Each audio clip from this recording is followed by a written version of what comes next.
Hey, it's Voo, and today I'm going to be doing a demo review here for the man Koobold. I'm just going to be calling him Koobold in this demo, and I'm going to be doing these a little bit more often, and I'm just going to be doing full-size demo reviews, 40 minutes, 50 minutes or so, and I'm going to go over everything a user's done wrong and everything they could have done better, and I'm not going to bother cutting it up like I have previously. It takes a ton of time, and I just don't think it's worth it. I actually think doing a full-length demo review just helps the player more, and it actually takes less time to make, although it's going to take hours and hours to upload, which is a little bit annoying, but oh well. I'll be doing these a little bit more often, so feel free to send in your demos, vooCSGO@gmail.com. I'll try and get to them as much as possible, and I'll just get to them in off days where I don't have another video to release. So I'll be getting to this one now. So heading into piss around here, Koobold buys a armor here, and he's got his Glock, and they're going to walk. You have to make sure if you are coming to these and you want to walk towards B, what's generally going to happen is the CTs are going to be playing one player here and one player here, and this player here is going to be heading over to Cat. Now, this player heading to Cat will hear you if you don't walk by these stairs. You have to walk at those stairs. Okay, you need to make sure you're doing that, and of course, Koobold did. I just want to mention that for anybody actually viewing here. Now they're going to run out. Correct timing there on the running out. Here, the thing I don't like that he's doing here is he is staying in apartments, okay? You see what happened there is they were fighting a player at this, I call this McDonald's. There was a player here, okay, and we know that right here, okay? And that player would have no ability to kill Koobold if instead of standing still like a sitting duck here and shooting at him, he would have had no ability to kill Koobold if Koobold just went around here. And the thing is, Koobold still would have been able to fire at him while he was moving. However, not only would Koobold have been a harder target to hit, but he also would have been getting into better positioning. His team was definitely guaranteed to kill that guy in the first place. They had 3 people shooting at him. If those 3 people can't deal with that CT, there's a problem otherwise. The problem isn't that he's not there and he should have been there. If that one CT can get 3 kills on 3 terrorists pushing right up on him, that's not Koobold's fault. He doesn't need to be there. In my opinion, what should have happened is as soon as he saw that that was the only player near B and his teammates were pushing that player, he should have immediately ran up and either gone here towards bench, or personally, I get a little bit more aggressive than that. I go into here and play from there. And that way I can just peek in and get a free kill on this guy here. I would have been able to peek in, kill this guy, and then fall right on back to bench, and bench would have been kind of my safety spot. And not only by doing that are you able to get better positioning in sight, you are also able to clear out sight in case someone rotates in, because there is a distinct possibility that someone like Kozen here would have rotated a little bit quicker and then jumped into sight, and that way he would have been able to kill people running up on his teammate, and his teammate would have been able to like clear out, stay here, and then get free shots onto the 2 people running out through apartments. Now, if Koobold happened to be alone there in apartments and Elite 3 Ryu had executed through apartments and was in sight, then I think staying in apartments to shoot at those players is a little bit better of an idea. Just to have a 3rd player there, because that CT could have killed 2 players. Certainly it can happen, but not only that, you want to have a player in apartments generally if you have an easy B take. If you have 4 or 5 players alive, having someone in apartments is actually a very good thing just to cover that flank, because you shouldn't be losing sight with a player by bench, a player by McDonald's, and a player in sight. You just shouldn't be losing sight to a retake through here, at least not in an unreasonably short amount of time where this guy couldn't rotate back and help. So, Koobold didn't do that. Anyways, he's going to get over to bench, which I quite like. Re-peeking here, terrible idea. Terrible, terrible idea. And he's not actually... There you go. He's going to get punished for it, and that's because this was a bad idea. Re-peeking there, absolutely unnecessary. Not necessary in any realm of possibility was that a necessary fight. Now, re-peeking quickly, if Koobold had just come here, saw that guy at the corner because he saw him as he crossed the bench, re-peek, take a shot, and then fall over to bench. I quite like that as a strategy because you have that chance where you get a quick re-peek, you're you know where his head is, so maybe you dink him instantly, but he's not going to have any real chance of shooting back at you. Engaging there is a terrible, terrible idea because he's got a USP. He is going to win that battle the majority of the time, the vast majority of the time. And if he isn't going to win that battle, you're actually at the range where you dink him and he goes, fuck that, I don't want to play this battle anymore, I'm just going to back off and my teammate's going to repeak. So you're not actually in a position where if you win that battle, you get a kill. If you win that battle, you dink him and he repositions and his teammate comes out. There's no winning that battle. Now, not only that, that battle is bad in so many regards. Even if you were down and you needed to get a kill there, even if it was a 3-on-4 and Koobold's thinking, I need this kill, I need to open up the round, even it out, which, you know, is a good idea in general, that would have been a bad engagement. There are much better engagements to do. In my opinion, what I would have done is come over here, either hug this wall, or I would have played behind bench, or past that, because if you play behind bench, you can actually kind of juke around and do a lot of good work. But beyond that, he could have saw that guy, unpeaked, ran up here, and then peeked out here. Because this is an angle where your Glock will one-shot the opponent, and not only that, but you're at a closer angle where it's a lot easier to hit him, plus you're going to have peeker's advantage. Even though I don't necessarily like this because it was a 4-on-4. All you need to do when you have control of B in a 4-on-4, you need to be imagining you're a CT. Imagine the CT team has 4 people in B site when you try and take it with 4 people as a terrorist. Pretty hard, right? You don't need to be forcing it. You need to try and just stop them from actually taking the bomb site on you. Okay, so that's really what needs to be happening there. Now, heading into this one, Koobold buys up a Galil, a nade, and a flash. Now, if this is past the SMG update, which I'm not 100% sure whether or not it is, then I don't like buying a Galil. Not necessarily because the Galil is a bad gun, because the Galil is a very good gun. But actually, that's exactly why I don't suggest you buy it, because looking at his team here, they've got a Tech 9, a PP Bison, and 2 MP7s. What happens when one of these guys here, one of the CTs, one of these guys with armor, you can see they've got armor, what happens when one of them kills Koobold and picks up his Galil? If the man that kills Koobold and picks up his Galil has 100 health, that's how you lose a round. Really it is. So I don't necessarily like buying a Galil. Now, if he plays this correctly, then buying a Galil isn't the end of the world, but I still think it's a bad idea, because even if you play this correctly, you play passively, you try and support your teammates in a pug, okay, in a scrim, this is permissible because you can have good coordination and you can kind of somewhat expect what opponents are going to do in a scrim because they're a little bit more predictable because they're playing like intelligent players, whereas in a pug or matchmake, they're not necessarily going to play very smart. And actually, in general, people that play in pugs and matchmake don't play sound Counter-Strike, so they're going to come up behind you a ton. They're going to surprise you. Your teammates aren't going to be able to clear angles, all that. So buying a Galil there, in my opinion, bad in general. In general, it's bad. But if you play it correctly, I don't see why there's necessarily anything completely wrong with it. Now, what I don't like here, leading the pack. Now, of course, you could say, well, he's leading the pack. He's still picking long-range angles. You can see he's taking the fight against the guy at fireboxes here. But still, I don't like that he's leading the pack. I want him in this situation with that Galil, stay in this area.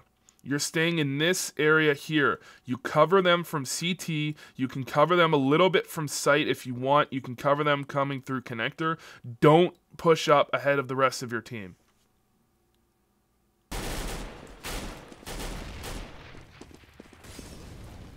So there's the 1 kill, and now he's going to try and stay over here. Now, staying in this area, again, this is what he wants to be doing. There is no reason for him to force through the site quite yet. Now, as soon as he's in a 3v3, then he needs to get a little bit better positioning. But in a 4v4, his team should generally, realistically, be able to clear out all of these angles, especially if they have a smoke for CT, which really they should, and they should be fine. But in the 3v3, which he just got into in the last millisecond. So obviously the plan from Koobold was to push up into site before this 3v3 happened, which I don't like. I wanted him to stay here. As soon as it turns into that 3v3, then instead of staying there, what he does is he comes up onto the balcony. Alright, now this might seem weird to you. Why would you jump up onto the balcony? Of course, you can jump over those boxes right there. Well, because look at the positioning of his teammates. Elite 3 Ryu. He's going to be clearing out these stairs. So stairs, ignore stairs. This part of the map, done. You only have to worry about here, which I'm assuming Elite 3 Ryu is going to cover as well. And you have to worry about here. This is where you're worried about. CT spawn. You have to cover CT spawn for this man here, Mox. He wants to plant the bomb. So, Koobold gets up here. Not only does he have a good vantage point onto CT spawn, but he can also cover through the window. He can support Elite 3 Ryu, and specifically here, if Elite 3 Ryu wasn't there, and this smoke wasn't here, then he might want to rethink and not actually go up on the balcony. But because Elite 3 Ryu's here, he's going to be clearing out stairs. Even if that smoke wasn't there, imagine there's no smoke here, with Elite 3 Ryu here, still good idea to go on balcony. Now, if Elite 3 Ryu isn't here, and this smoke is still there, again, good idea, still go up on balcony. That's what you want to be doing there. So we'll see how this one plays out. Now he's pushing up. Now this is bad. This is a bad situation to be in. I don't like this situation. Now, of course, this is not a terrible position. He's not completely screwing up here and making vast errors because this guy's actually LEM. He's a reasonably good player here. I'm not trying to talk, trash here, but I don't like this play very much. Okay, because we'll look at what's happened here. 3 players collapsed in sight. I don't like that. I don't like having 3 players collapsed in sight. Now, the thing is, as far as Koobold and his team is concerned, there could be nobody in CT. Or actually, well, at this point, I believe they know 1 player is in CT. So the other player, well, where is he? This is the thing you have to be thinking about here. Where could Ishiod here be? Or Kozin, depending on who you've already seen. Ishiod's the guy with 100 health, so let's assume that they haven't seen Ishiod. Well, Ishiod could be coming through on the flank, or Ishiod could be coming through late to stairs, or late to window. All 3 of which, if Ishiod is going... Okay, so, if Ishiod is not here, if Ishiod is here, or here, or here, and Kozin is in CT spawn, and Kozin doesn't die. So let's imagine Kozin plays this correctly, knowing that Ishiod here is at one of these 3 positions. Imagine Kozin plays this correctly, in which case he falls back into CT spawn, okay, and then he just toys with these 3 guys and makes sure they're looking in his direction. The terrorists are going to lose this round. 100%. Ishiod comes up behind them. He's got a 5-7. He's got a deagle. You could have a deagle for all that the terrorists know, but he's got a 5-7 here. Comes up behind them, especially if he comes through here, although I would say that that's the least likely of areas. These are the 2 real danger positions. He's going to find the first free kill, 100%. And then after finding the first 3 kill, these 2 players here, because we can assume he's probably going to kill Mox. Of course, he could kill Elite 3 Ryu, which would be a different situation entirely. But if he kills Mox here, let's imagine he kills Mox. Now, Koobold has to look over here, and he has to look over here, and Elite 3 Ryu has a freaking PP... he has an MP7. He's also hurt. He's stuck in the middle of the open, because he's going to get a shot from here and from here. So, it's a terrible position to be in. Instead, if Koobold was, let's say, under balcony, or on top of balcony, let's say he's on top of balcony, a lot better. Or if Elite 3 Ryu, he's the guy that I think made the major mistake here. I think Koobold's reaction to Elite 3 Ryu's mistake was wrong, but Elite 3 Ryu made the major mistake here. Because if you remember, Elite 3 Ryu was right here, killed the player on stairs, and then he ran back over into CT. They don't know that both players are CT. For all he knows, he's about to get shot in the back from connector. What Elite 3 Ryu should be doing here, very straightforward. Kill this guy at stairs. Clear out this whole area.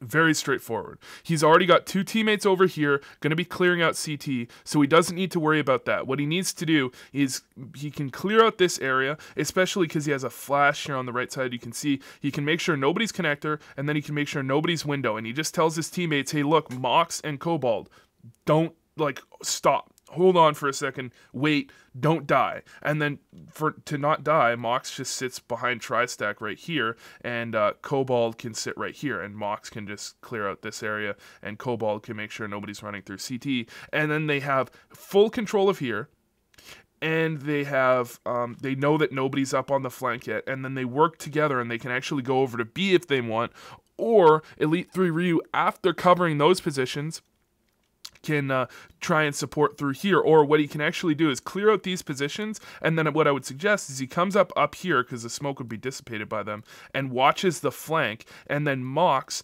plants for the flank, right? And then, or he could actually plant in quite a few positions, and Koobold covers the CT. Okay, went really in depth on that one, but oh well. Anyways, Elite 3 Rio. He dies. He dies now, and not only that, but Koobold is now blind. His teammate nearly died there. Actually, he should have died. If you had noticed, Mox was planting the bomb, and he pulled out his gun and killed Kozen. He should have definitely died there. And this is going to be a round. I'm guessing this is going to go the way of the T's, and it does, but I think the way that was played out was very incorrect by a ton of the players on the side of the T's there. So heading into this one, round number 4, I don't necessarily support this rebuy, okay? Unfortunately, we can't see his money here, but I would prefer that he hold on to the Galil, because the Galil, that's the point of buying the Galil on 2nd round, that you can hold on to it on 4th round and have a ton of money heading into round number 5. Because what's the point in buying up an op?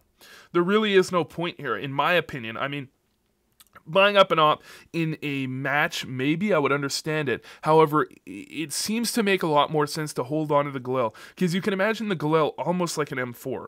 It's got a little bit worse spread pattern than the M4, but it still plays a lot like the M4. In which case, why upgrade? You'll have 6,000 in the next round if you don't buy an op now. You just hold on to that Galil. Anyways, he did buy up the op, so that's just something I kind of disagree with. I almost really like this. Okay, now, there are 2 options here. He had this perfect spawn, okay? This perfect spawn right here, and the option that I really love is, I do this all the time. I straight book it all the way through Palace to here, and then look over here, because you can often catch people off guard, especially when an opper, I'll do this on CT side as well, I'll have the spawn for A, I'll come over here and peek down into ramp from there, and then cross over and peek mid from connector, because I'm the mid player. If an opper does that, I believe Koobold actually, in certain cases, would be able to see that opper. So I like rushing there, getting a good angle, and you'll catch a ton of people off guard. People are going to be up here looking into ramp, not expecting someone to be there that quickly. Down here looking into ramp. They'll be kind of out in the open right over here. Like, there's a lot of easy kills you can get there. I don't like this idea, though, to what Koobold did that you might have noticed. He ran all the way up till here, stopped for a few seconds, and then ran out. You need to be decisive. In Counter-Strike, you need to be absolutely decisive. I know what I want. I know what I'm going to do. I'm going to do it. Here we go. Exactly. This is exactly what I'm going to do. That's what I would have liked, because what he does here, by stopping, you get absolutely nothing done other than delay, because what's going to happen is a good team, good players, they're going to smoke you off. That's why I run this. That's one of the main reasons that you run this, because not only can you catch people off guard here, but you're going to be there either before the smoke, which means that you can peek out before that smoke blooms, because a good team is always gonna smoke Palace every time. They're gonna hear you scope in, they're gonna hear you move around in there, and they're gonna smoke it. Well, if you run there immediately, look how early in the round this is. He could have gotten there, 2 seconds earlier, let's say, and they smoked that off 2 seconds earlier. That means their one smoke for Palace is gone at 1:15. Really? Like, that makes your A take incredibly easy. The longer you delay, the worse.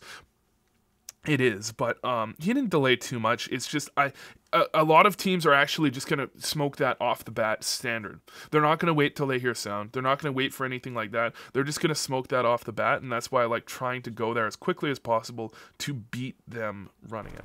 I also don't like this peak very much because, as I said, you're gonna catch people in this area a lot. And actually, if he had peeked correctly, he would have caught Honey Badger towards that area. You're not going to have to worry. Who the fuck? Okay, let's be real here. Let's be real. Who in their right fucking mind is playing here looking at Palace 10 seconds into the round? Who? If someone does that, they are playing incorrectly. They didn't outplay you. It's not like, wow, what a smart play. No, wow, what a fucking dumb ass play. Why would he be doing that? That doesn't make sense. Because this is a spot where an opper plays that rotates from middle. An opper will play here when they rotate from middle to stop this A-take. Is he really rotating from middle 10 seconds into the round? Is he...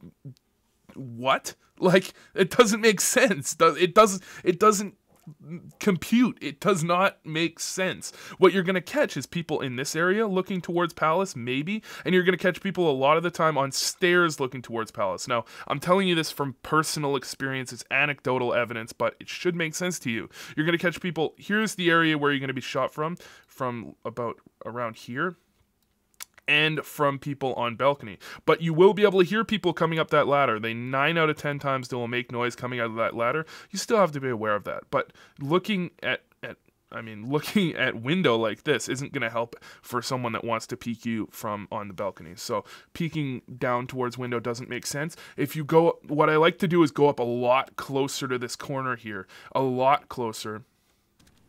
And actually peek down into the stairs like this almost immediately. I'll peek out like this. And so he's going to hold this angle. And I like that he got a kill there. That's great. I don't like that he was holding such a narrow angle. If you saw back there just a couple seconds ago, I'm sorry that I couldn't pause at the time. I don't like that narrow angle that he was holding, because what's going to happen here a lot of the time is almost kind of what Honey Badger did there. And that's that...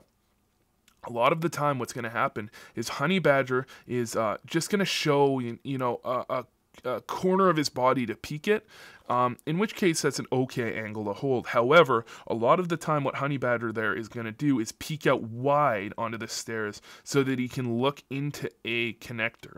And of course, in this specific scenario, it is smoked off, so he doesn't have to worry too much about that. However, unless that is perfect reasoning for why you're doing it, I don't like that at all. And even if that is the reason for doing it, you're still going to not be able to kill that guy. Even with that smoke at connector, if he wide peeks, he's going to peek past you, and then you're not going to be able to peek out on him because of the op scope speed. You're going to be at a bad spot. So I prefer to peek that wide, because you don't have to worry about peeking it narrow. You have to worry about peeking angles narrow when you're worried about different things. When you're peeking towards stairs, you have the advantage. Anybody that's going to peek towards you and have a chance to kill you is going to be able to peek towards you and have a chance to kill you, even if you're peeking that crack angle. So there's no real reason to peek that crack angle. And actually what you do is this spot over here, on this box here looking into Palace, actually you're not going to be able to see that. You're not going to be able to see this person, and he'll be able to see you, in which case you are completely screwed. So anyways, I missed that last kill, but it looked like just a nice shot peeking out Palace. I quite liked it. This is the angle I like him to hold. Unfortunately, I just paused the second late. I would much prefer him to hold that angle. Also, much prefer him not to throw that nade. There's no point to throw that nade. Every time you throw a nade, think to yourself, why am I throwing a nade? What is the reasoning for this nade? What is it getting done? Well, that nade does nothing. I mean, alright, look, it could damage someone coming in from connector, but there are better positions to throw that nade. There's no reason to use it. If someone comes through connector, you can... I mean, they're probably... Actually, I thought this smoke was blocking off here, which would mean that they would have to peek stairs. But someone coming in through connector, you just hold your gun out. Just shoot him. There's no reason to pull a nade out. Not only that, but he threw it from in the middle of the open. By throwing that nade in the middle of the open, he is opening himself up to dying. And this is something that a lot of people miss a lot of the time. I'll just play the demo here. A lot of people miss this a lot of the time, is that, again, I don't like that he peeked that narrow angle, but a lot of people miss this a lot of the time, I'm sorry, I keep stopping, is that against anti-ecos, and when in large number scenarios, you don't want to get fancy. Okay, it should make intuitive sense to you. Don't get fancy. You're in a 4-on-2. Why are you getting fancy? Hold your gun out. Play with your teammates. Trade kills, and you'll win the round for sure. When you lose rounds like that, when you start getting fancy, sir, that's when you lose rounds like that, because what happens is you get fancy, you try and throw a flash and throw a nade and do some weird stuff, in which case what ends up happening is that they catch you with the nade out, they catch you with their flash out, then they kill you, then they're in a 2-on-3, then they're in a winnable position. I'll tell you about winnable positions. 3-on-1, not a winnable position. 2-on-1, winnable. 4-on-2, not winnable. 3-on-2, winnable. When you're doubling, like when you have a large number advantage, what happens is you can play crossfires and you can be in very, very good positions to stop them from having any hope at winning the round. If you are in a slightly large number advantage, you still have to take those individual battles where you could definitely lose. Now here in this round, Koobold going for the peek towards mid, quite like this. If you recognize that they're going to be saving there, I prefer to peek wide, although, I mean, you're in a pug. They're not always going to be saving there. I'm perfectly fine to peek that angle. See nothing wrong with it. What I would have preferred, though, is that if Koobold here had smoked off window, you can see he's got a smoke in his inventory, and that just makes a whole lot more sense than not smoking it off. But instead, he's just going to run on up. This should be a standard anti-eco. The thing is, I would prefer, actually... yeah, second thought about this, maybe not.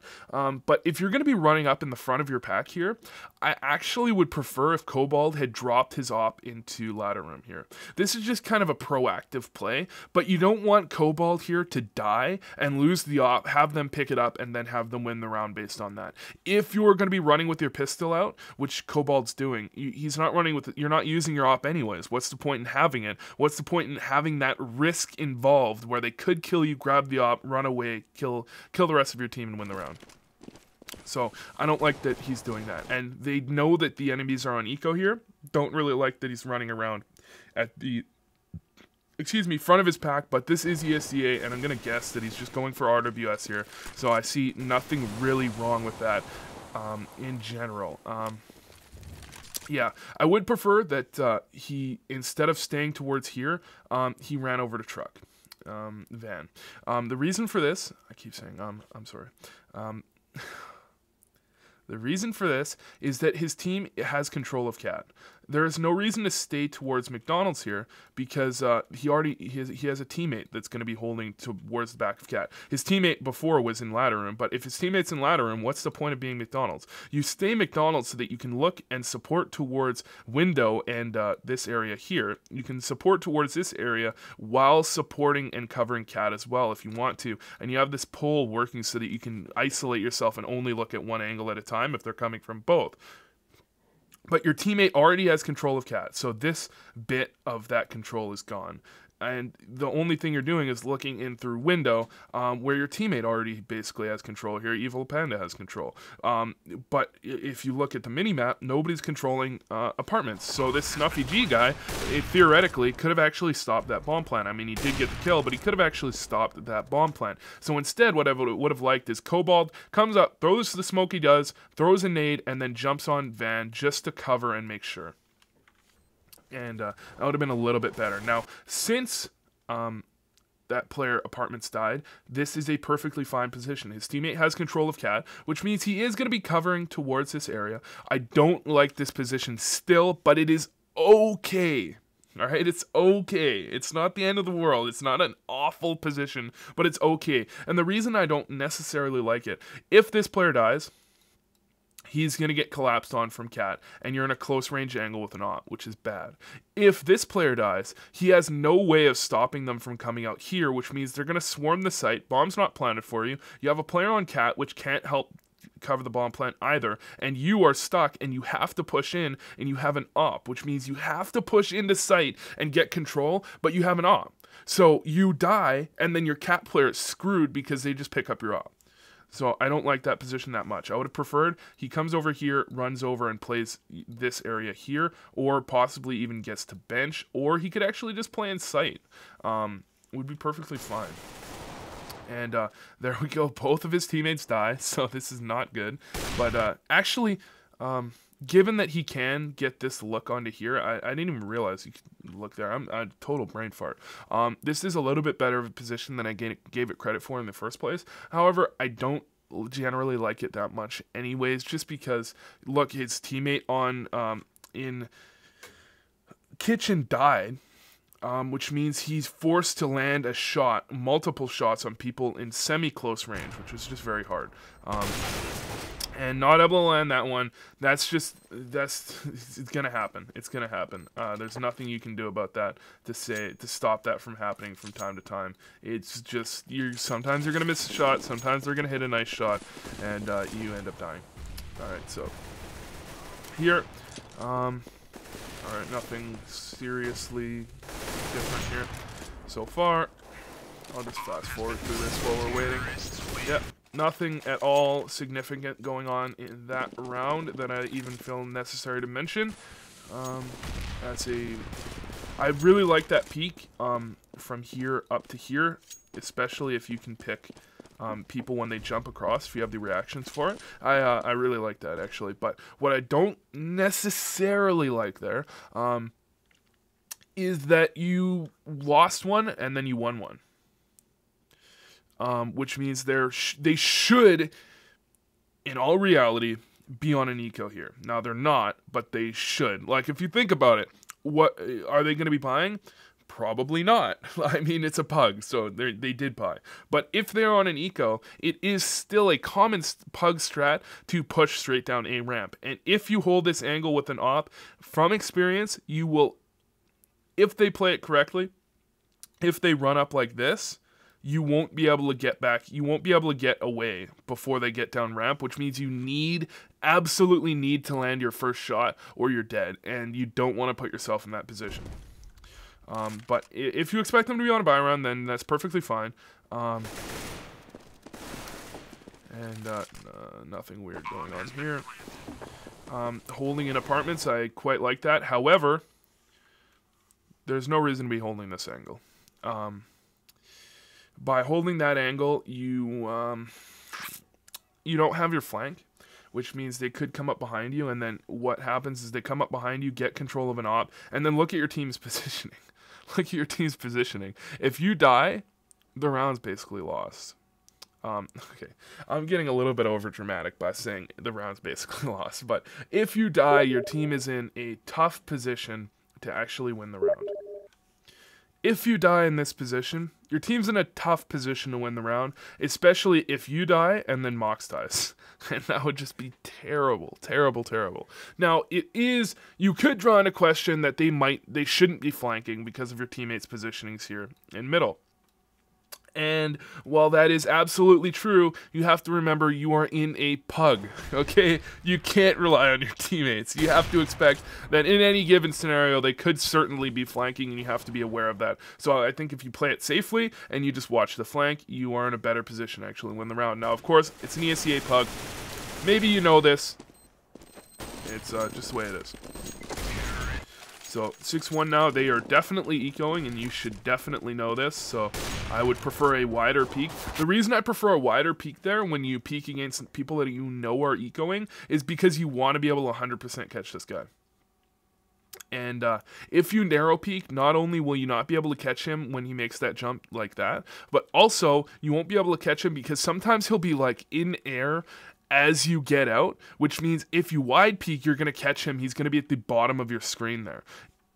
And you're going to be able to call to your teammates at the very least. Even if you can't hit the shot, you'll call to your teammates. He's there. If you narrow peek, you won't even see him, and then he can come up behind your teammates in B apartments and totally screw you. That repeat there, really, really bad. Really, really, really, that was a drastic mistake. Like, a lot of the things I've been saying in this demo so far have been kind of like small errors, positioning mistakes, things like that. This was a mistake in every way. You know they're ecoing. You know they're ecoing. You know they're pushing. You just got flashed. You absolutely know they're pushing. There is absolutely no reason to stay in the position that you're in here. Instead, fall back. If you couldn't get away, if Koobold couldn't get away, his best option there would have been to get into here and hold an angle like this, just so you have a little bit of cover. You can fall back. He had a flash, so you can pop it off the wall and be a little bit more safe. But realistically, if you could, you want to get back here, hold this angle, and then you have more options to fall back from. And it's just much better in general.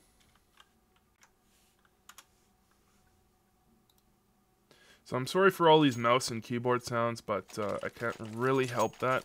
It's just the way it's going to be. So here, Koobold with an AWP, and this time he goes for a wide. That doesn't make very much sense here, because you go for a narrow peek so you can clear out AWPers. You go for a wide peek so you can clear out people that are dropping down into underpass. When they're saving, not going to have an AWP. When they're buying, potentially going to have an AWP. It's narrow peak when they're buying, wide peak when they're saving. Okay. Teammate running up cat. Now you're in a 3v4. This is where you need to start moving. Actually, with the bomb down beside you, nothing wrong with standing still here. But at about this point, now you're in a 2v4. You need to start moving, and this is where the limited information game that I've talked about in previous videos really comes into effect. What you need to be doing here is making them wonder where you are. Okay, so let that sink in for a second. Make them wonder where you are. Why? Well, if you think about it, should be fairly obvious, right? If they don't know you're here, okay, think about this from their perspective. A lot of the time, if you're thinking about, like, what am I doing and what could I be doing better, think about it from their perspective. When you throw that nade, when you throw a nade on a cat, what do they know? Well, they know you're fucking mid. Obviously, you are mid if you throw a nade from middle. If you don't throw a nade, they don't know where you are. So this whole area, this is a question mark. T-spawn, question mark. Palace, ramp, question mark. Apartments, question mark. You want to have as many question marks on the map as possible for as long as possible when you're in a clutch. Okay, this is talking about clutching mostly, because 2v4, this is a clutch. But, you know, in any scenarios, late round scenarios, the more question marks they have on the map, the better position you are in. So by throwing that nade, this is no longer a question mark. You don't want that. You really don't want that. You really, really don't want that. If that is a question mark, if this is still a question mark, these two players on cat have to peek out towards you. And if you just hold that angle for a little while, I mean, you've got a minute on the clock here, plenty of time to work with. If you just hold this angle towards cat, especially if you hold it from the right side of the box here, because you're behind the box, don't hold it from the left side, hold it from the right side, because that way you're not open to a lot of angles. If you hold it from the left side, first of all, they're going to peek this angle. They're always going to expect you to be here. And so if you're on the left side of the box, you're open to here and to here and to here. So just, I'd say peek it from the right side just so you're open to only one angle. But don't make that nade. Don't throw that nade. Realistically, as soon as you threw that nade, these two players should split up. One of them should be going through window over here. Honey Badger should be doing that. He smokes off into window and then runs through that smoke to be safe and covers 2A, 2B because they know you're mid. That's theoretically, that is what they should be doing. And that's exactly what they are going to be doing. Wow, what a call. That is what they... I don't like you throwing the smoke either. I'm sorry. I laughed because I don't like you... I keep saying he and you, kind of messing up my pronouns here. Anyways, I don't like Koobold throwing this smoke here for obvious reasons, because I just talked about how Honey Badger should be throwing his smoke in window. There's no reason for Koobold to be throwing his own smoke in window. I would prefer that throwing the smoke in window, there's nothing wrong with it, if Evil Panda is here with Koobold and they both want to hit up through cat or through connector. In which case, Given that Evil Panda has a smoke, you smoke off cat, you smoke off window, and you run up connector, and that's fine. Smoking off window is just another thing saying this is still not a question mark. There is still at least one player in middle. Now, this is an okay thing to say if you are trying to bait for your teammate to do something else. However, Evil Panda, sure as shit, isn't doing anything, okay? So, you don't need to bait. So, throwing that smoke is just a bad idea. And, not only does it eliminate this question mark in middle, it also eliminates some of your nades, which are incredibly important in a clutch, in a 2v4. Every nade, it's like gold. Every nade is like liquid gold. Like, you need your nades. And throwing that smoke, what the hell are you going to do with that smoke? What is that smoke intended to do? Maybe I would understand that smoke if you throw that smoke, immediately grab the bomb and run to B. And then the reason I say run to B is only because the teammate's here. If Evil Panda was at A, I'd say run to A. That way they're occupied in middle and they have to hold. That's the only way I would say that smoke is at all justified. But Koobold is just staying in middle. And look, you're protected from window here anyways. You're protected from window here, you're protected from window here, you're protected from window here. So look at all three spots where you're protected from window. And this little wall, there's a wall right here. Okay, if you're going to be in this spot, why throw the smoke so early? It doesn't make sense to me. And he's just going to be holding this spot. The smoke is going to be basically dissipated before he does anything. There's a nice shot. Great. Fantastic. And now you would want to use your smoke, right? Well, that's what I was talking about. Liquid gold. Now you want your smoke. Now you want your smoke because now you want to be hitting towards a site. Now you want to be covered from connector and window if you're going B, or cat and window if you're going B. But now you don't have a smoke. So you have to play, kind of put yourself in a dangerous position here. And so you're going to run right through A. Koobold running right through A. They find the pick on the guy towards B, in which case, I think, there's a lot of things you could do here. Personally, I would be very tempted to grab these two players and run through CT to B. Going A is not a bad idea in general. I'm trying to not be wrong here.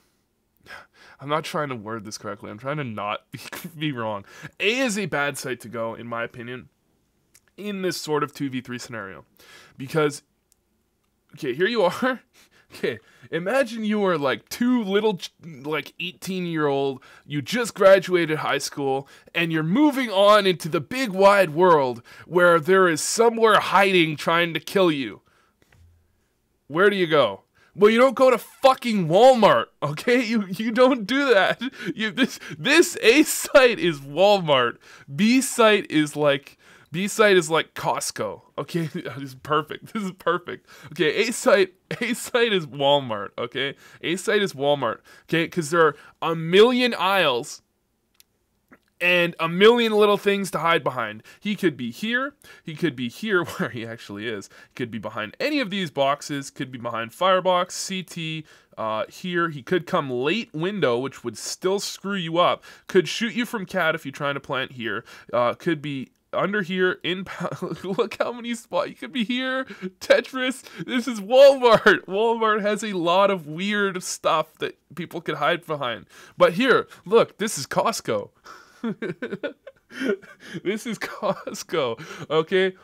Because even though there is still a lot of weird spots that they could hide behind, it's easier to clear out in a spot by spot fashion. It's easier to clear out and go for a bomb plant. So I would have preferred, instead of going towards A, that these two players go towards B from the beginning, because not only that, they throw a smoke in connector, they hold one of their smokes, they throw that smoke, in here, and they go from there. Of course, B has a ton of positions you have to clear out as well, but I just feel like it's a lot more methodical, the way you can clear B.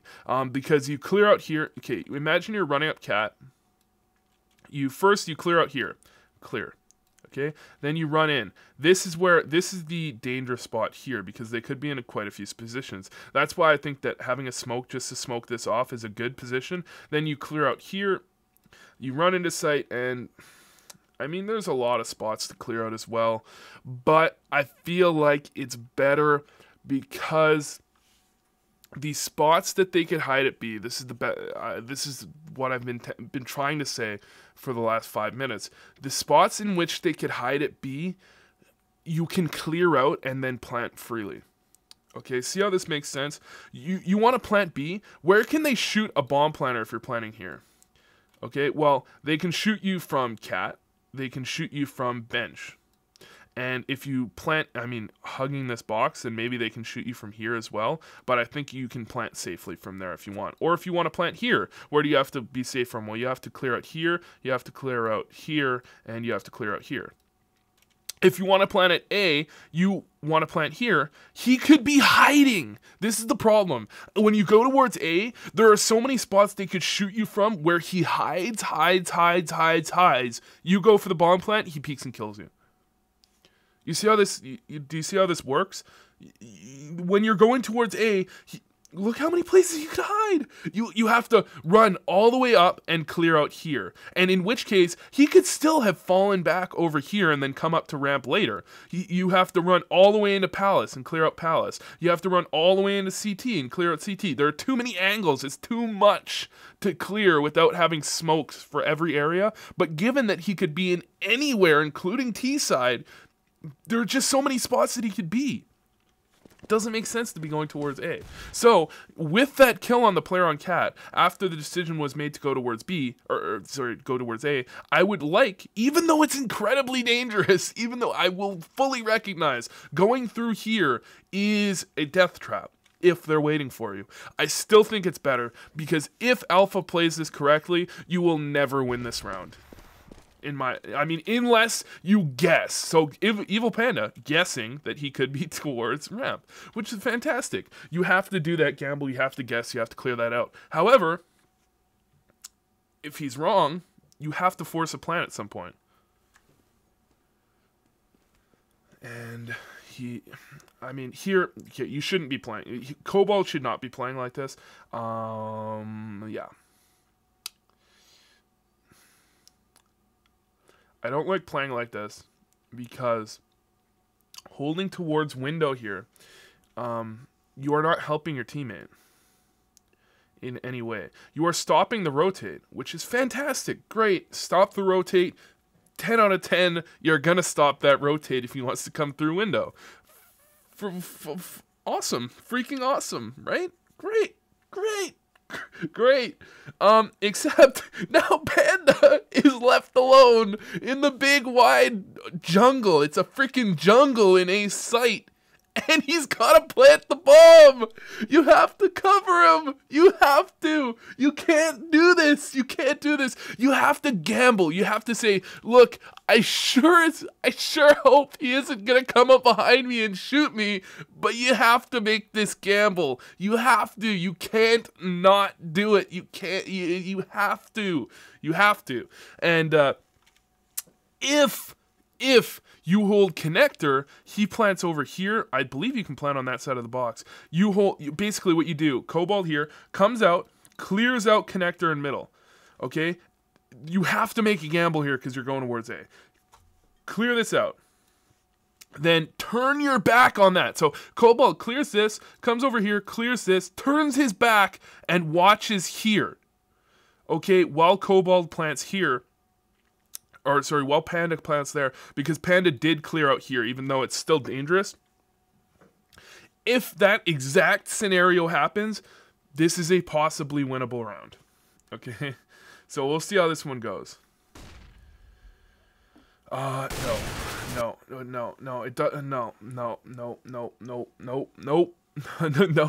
It doesn't matter if Ishio kills Koobold here. It doesn't matter. This moot point. Because this is the round. Okay, you see this? This doesn't matter. This matters. Okay? If Ishio dies, doesn't matter. Because the round's lost. Round's already over. Guaranteed. Game over. Round's over. There's no other way about it. It just is what it is. Here, I don't like holding this angle. I don't like holding this angle. I prefer to play from back here because a pistoler or a rifler could potentially straight like this narrow angle that if you remember back a few rounds I mentioned Koobold. Holding this narrow angle, I didn't like it because a rifler can strafe across this angle, in which case you're fucked. There's nothing to say about it. If he strafes across that angle, you are in a terrible position to win the round. There's no other way to go about it. Here, you can't spam that, and now you know you can't spam that, and yeah, no, there's nothing that could be done there. That's just, it is what it is. Like, there's no way to go about that, in which, I mean, look, I'm never gonna call people out if I do a demo review on missing a shot, because that happens to everybody. Everybody misses shots. I'm only gonna call people out, not call them out, but I'm only gonna mention things that are misplays on the intellectual side, I guess, of the game, you might want to say. I wish I could see how much money Koobold had, because that would be really integral as to whether or not I recommended buying a 10 pounder. But anyways, it doesn't really matter. Obviously didn't have very much money, just bought an op, body armor, and a flash. Don't like that flash. Every time you throw a flash, nade, or smoke, again, think about what that means. What does it mean? What does it mean, Koobold? What does it mean? Well, that flash means nothing. It means nothing. That flash does not accomplish any task, anything. It doesn't do anything. What are the reasons you throw a flash? Okay, I've made posts about this before. What are the reasons you throw a flash? You throw a flash, one, okay, to blind someone so that you can peek that angle. 2, to push someone back so that you can get control of an angle. 3, to flash so you allow your teammate to fall back or push forward. And 4, so that you can fall back or push forward. Of course, 4 is a combination of 1 and 2 for the most part. But yeah, those are the reasons you throw a flash. What are the reasons not to throw a flash? Well, reason number 1 not to throw a flash is for shits and giggles. Don't throw a flash like that. Don't do that. It's bad. It's bad. So Koobold here solo. Now here's the thing. Here's the thing here, folks. Okay, let me just hold on one second. Here is the thing here. All right, if his whole team is going towards B and he knows that, there is no reason to be holding a passive angle at A.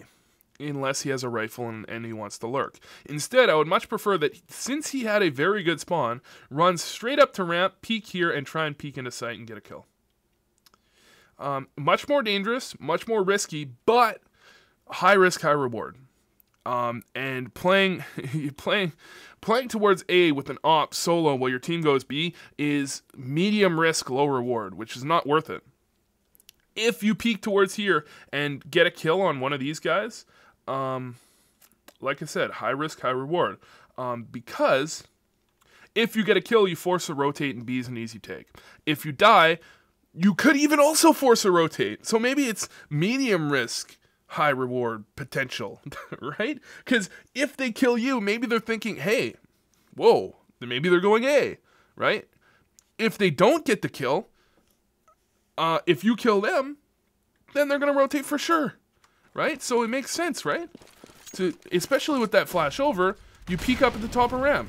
And you know, Koobold knows, if you think back to the previous rounds where his team has gone A, Koobold knows that they like to smoke ramp. That's what they like to do. They like to smoke ramp. So peeking through, if you know they like to smoke it, not nade it, peeking through is almost actually kind of low risk, because it's a battle. If you're confident in that battle, you should generally win. If you're confident in it. And if you're confident in it and they only smoke you, then there's no real reason not to be happy to take that engagement. So what he does here is he holds a narrow angle, another angle I don't like. You saw that narrow angle that he was holding there. I don't like that angle because you're not getting a kill based on that. The only reason you hold the narrow angle is if you're expecting an opper to peek that narrow angle, in which case he's going to have a hard time hitting you because he's not going to see much of you, and you're going to have an easy time hitting him because he's going to be stopped. You just see a pixel cross, you take a shot, you win the battle. If riflers are going to peek that angle, you don't want to be holding a narrow angle. If people are going to be crossing that angle, you don't want to be holding a narrow angle. These are things you don't want to be doing. So Koobold now runs back to mid, which doesn't make sense. I guess maybe he didn't expect that his team was going to be going B, in which case he went A early and then recognized his team's going B and then runs back and corrects that. But of course, that's something you need to figure out on your own, because as he got to about here, his whole team was running in this direction. So you recognize that and turn around right away. Peeking out while scoped in no longer works. And peeking out mid that late is incredibly dangerous and shouldn't even be tried. Really, it shouldn't unless you throw some smokes and flashes to allow that to happen. It's not worth it. You're going to die there the majority of the time. Now, Koobold on a rifle this time. Threw a smoke towards mid, perfectly fine. This smoke at A, I actually almost want to say that I would prefer him and his team actually run through this, because there's a gap in that smoke. You can surprise the enemy team by running through it. Look where they're looking. Alpha, looking here. Kozen, looking here, right? Because there is a gap in that smoke, that means that nobody's waiting on the other side of the smoke. That's what you have to be aware of when you're pushing through a smoke. Someone could be on the other side of the smoke waiting for you, and they would demolish you. However, because there's a gap in the smoke, you can see, under the smoke, you can see nobody is here, and nobody's here. And nobody's here, which means the only place you have to be worried about is here, in which case you can peek straight through the corner of that smoke. You will be at a 50-50 normal peek. Actually, you might be at an advantage because he wouldn't expect you to necessarily peek him directly. And not only that, this maybe is the only place you have to worry about, but you simply throw a flash over, you blind anybody looking from here, you blind this guy as well, you run through, you're good. But actually, they're going to run right through. Perfect. I really like that. Unfortunately, they didn't catch Alpha while he was looking in the opposite direction, but that's no big deal. I love that peek that Koobold did. Love it. Love it, love it, love it, love it, love it, love it, love it. I love that. This is smoked off. This is smoked off. He doesn't have to worry about anything. All worries. There is no worries, only zen, right? Like, you don't have to worry about peeking all those angles. So peeking wide around the side there, getting a wider, farther back angle means he has less fear of getting, like, miss-peeking over here. Very good. Love it. Really love it. Here, I don't like this quite as much. Because, look, Elite 3 Ryu. He's up here. Why not plant right here? There is no reason not to plant there. And he does plant there. 10 out of 10. 10 out of 10. High five. Yeah. Good job. Love it. Love it. Love it. And not only that, he planted actually a little bit for CT. Fantastic. Great play. Great, great, great, great, great. The only thing that separates a 14 RWS player from a 9 RWS player is not that 14 RWS player. Koobold is he's a 10.5, so a 10 or 11 RWS player. The only thing that separates a 15 RWS player from a 10 RWS player, or a 10 RWS player from a 4 RWS player, is not their ability to make plays, okay? Because I've played against silvers who have absolutely destroyed me on a single round. Okay, not in the whole game, of course, but in a single round, they go, whoa, what did they just pull off, right? Because the problem isn't that they don't have the capability to do good plays, it's that they don't do it often. And Koobold does plays that are generally going to be considered fairly good, but could be improved slightly, and sometimes not. He's not doing the optimal plays, which is what I'm trying to get here, what the optimal plays are.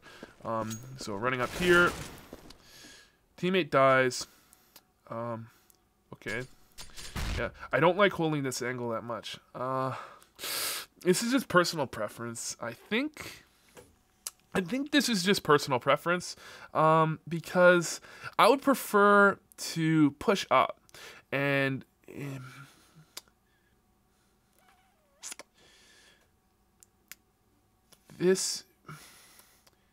I'm trying to say it's personal preference. It's the way I like to play the game. It's the way I think about the game that's deeming that I would push up there. Okay? Because what has happened here, teammate dead, player here, Kozen, he made a footstep. This is the major point. He made a footstep falling back. In my opinion, that sounded like he was falling back. From the angle that he was playing, if he made a footstep and it was marble, like like you're walking on high heels on marble, then that would have been him pushing.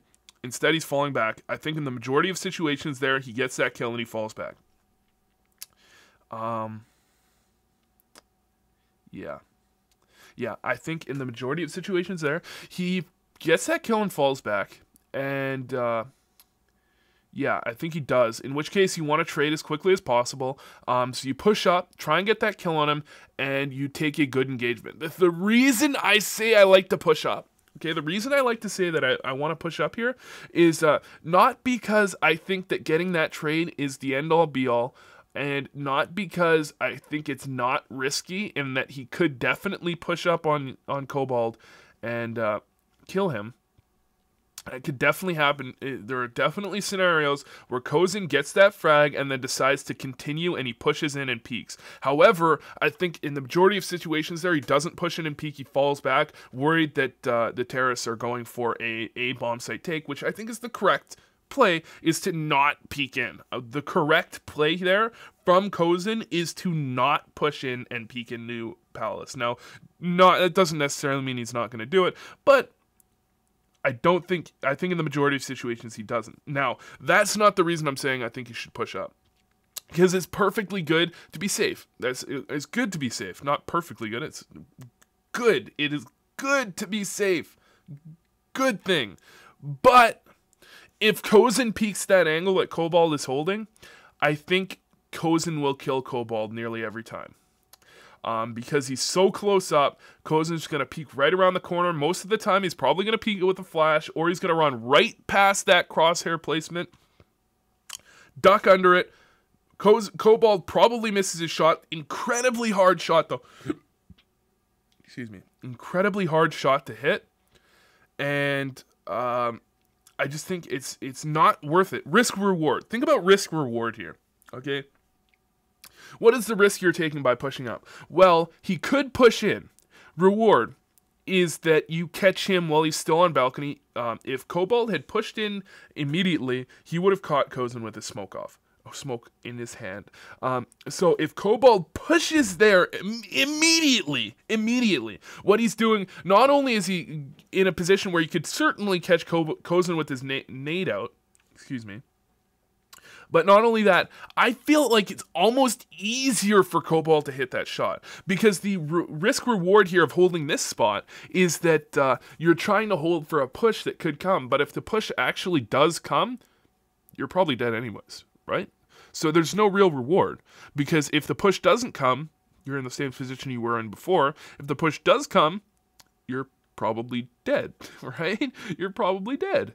And the risk-reward on pushing is that you're going to catch him with his nade out. You're going to catch him falling back, get free kill sometimes. Sometimes he is going to push. And in those scenarios, I think you are at least nearly, maybe not necessarily as good, but nearly as good of a position to get that kill on him if you are pushed up. Because what you do, he's going to be about a foot away from you, your gun's going to be in his chest.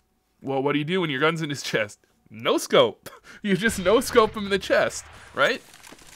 I hope this is making sense. Or actually, Koobold, instead of running up with the op-out, could have run up with his Tech 9 out. However, I'm kind of thinking like that's a bad idea. Holding the op-out there, I don't like. Pushing up with the op-out, I really like. And the middle ground would be there, not pushing all the way up with the Tech 9 out. Instead of pushing all the way up with the Tech 9 out, instead of doing that, pull, okay, you're here with the op out, pull the Tech 9 out, run up and get into like this position here, where if he does run around the corner, you will definitely kill him. Instead of running around all the way around the corner, which is what I would say is a good idea if you are opping or holding your op out.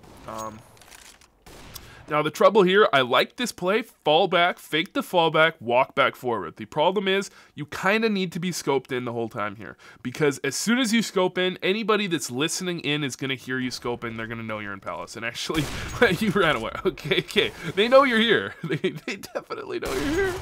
And, yeah, you basically, okay, Koobold, if Koobold wasn't planning on walking that whole way, the correct decision would have been to actually go around through ramp. Because running out Palace when they know you're about to run out Palace is incredibly dangerous. And when I say it's incredibly dangerous, I don't mean like pushing up to try and get that trade frag was incredibly dangerous. I mean incredibly dangerous, like you have to peek a ton of angles at the same time against oppers and hope that they miss, which is incredibly dangerous, right? Anyways, I'm just going to do the one half of this one because I think this is going to be a crazy long video just with the half, with all the pauses I did. Please send me your demos, guys. I'll do this for everybody. I'll do this as much as possible. And again, this guy's LEM. 11 RWS, and I'm breaking down his play, right? I broke down Flom's play where it was a little bit more consistent, but he still had some mistakes. And actually, honestly, when I broke down Flom's play there, I tried to keep it PG because I knew that if I said anything negative, a lot of shit talk was going to come down. They'd be like, who the fuck are you? Why do you have an opinion? Why does your opinion matter, you fucker? And anyways, maybe I'll do that a little bit more in depth against better players. But anyways, thanks for watching, and I hope this helped. And I hope you guys send me some more fucking demos. God damn. Oh yeah, one last thing. I know that a lot of people did send me demos. I am very, very, very, very sorry, okay? But for the people that did send me demos, they all expired. I got lazy. I was busy. No, I wasn't busy, I'm lying. I got lazy, okay? And I just didn't do them. So anybody that sent me a demo, send me another one, and I'll get to it. I promise. Thanks for watching.